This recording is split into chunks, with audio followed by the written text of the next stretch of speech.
Un concert à l'Aula Magna? Oui, oui, c'est possible. On a voulu garder la tradition. Vous allez voir. Avant de nous retrouver dans la salle, allons voir si les artistes sont prêts. Venez avec moi.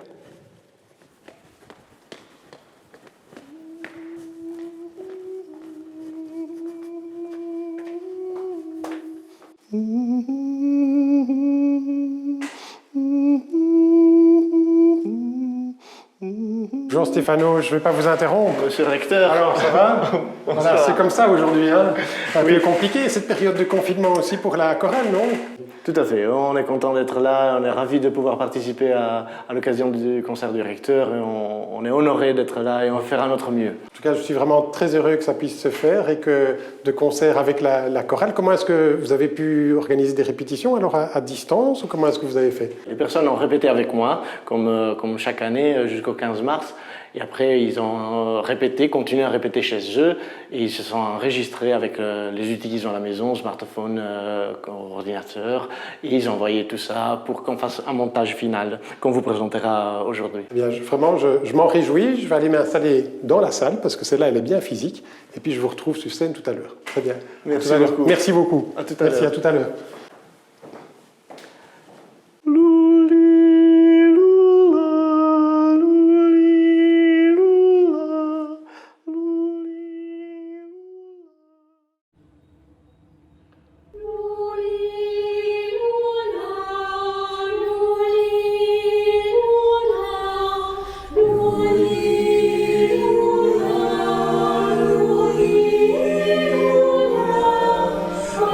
Bye.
Monsieur le recteur, qu'est-ce que vous en pensez?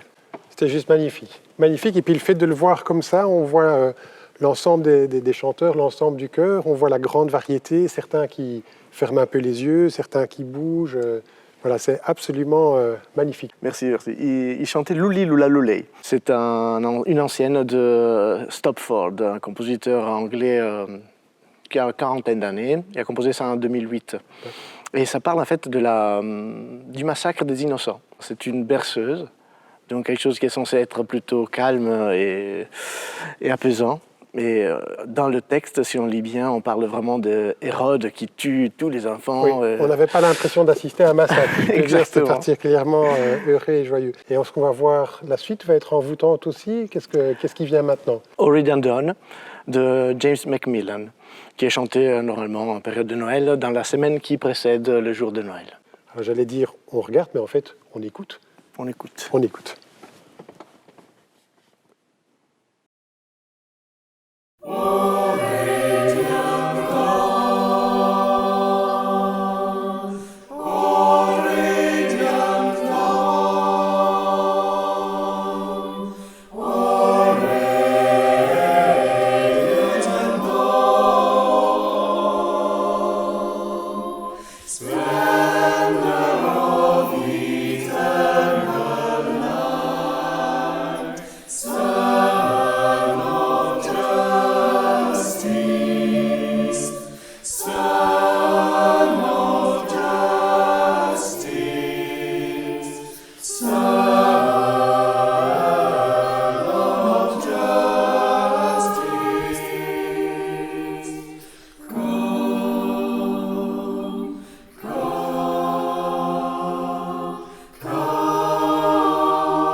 Eh bien, c'était très beau, hein. Très Merci. beau. Comment est-ce que ça a été réalisé? On les voit chacun dans leur environnement propre. Certains ont des écouteurs. Comment est-ce que ça s'est synchronisé? Oui, ils ont des écouteurs, un casque, des oreillettes. Tout est bon pour qu'ils puissent entendre un MP3 sur lequel ils vont chanter, un MP3 que j'ai fourni, dans lequel on entend le son pour pouvoir suivre le rythme du chant. D'accord, donc ce qu'ils entendent, ce n'est pas la chorale tout entière, c'est juste un tempo, c'est bien ça? Exactement, oui, ce n'est pas toute la chorale, c'est juste leur voix et la voix de chaque pupitre. C'est-à-dire, si je suis ténor, j'entendrai la voix de ténor avec le rythme et un son ordinateur. On met en prédominance la voix intéressée et on a donc le son, la justesse et le rythme pour qu'après on puisse récaler tous ensemble. C'est les mêmes qu'on voit chaque fois? On n'aura pas tous les choristes pour les trois. Une différence de 2 ou 3 choristes maximum, je pense, parce qu'ils ont différentes nécessités vis-à-vis de leur emploi du temps. Le rythme de vie est différent quand on est en confinement, donc je ne pense pas qu'on aura les mêmes. Alors qu'est-ce qu'on va entendre pour le troisième chant et dernier chant? Viva la vida. Viva la vida. Déjà, le titre, c'est super beau. Viva la vida, composé par Jens Johansen, dans cette version ici. C'est l'arrangement, bien sûr, de la chanson de Coldplay.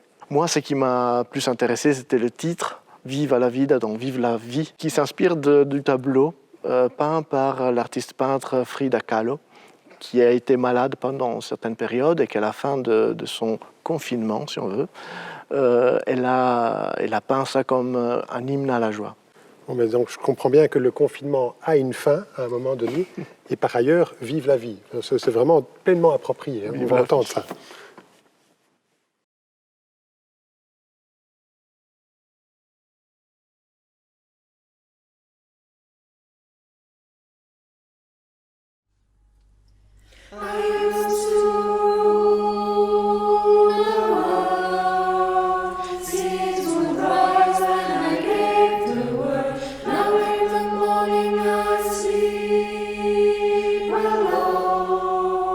Sweep the streets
C'était vraiment très beau et très réussi. Ceci, c'était vraiment une première pour vous, mais peut-être sans doute aussi pour les choristes. Comment est-ce que ça a été vécu, cette expérience un peu à distance? C'était une expérience très intéressante. Je pense que malheureusement, il faudra s'habituer un petit peu à ça, parce qu'on n'a vraiment pas l'habitude de vivre le chant choral séparé. Mais voilà, c'est une occasion comme une autre de progresser dans les outils à notre disposition.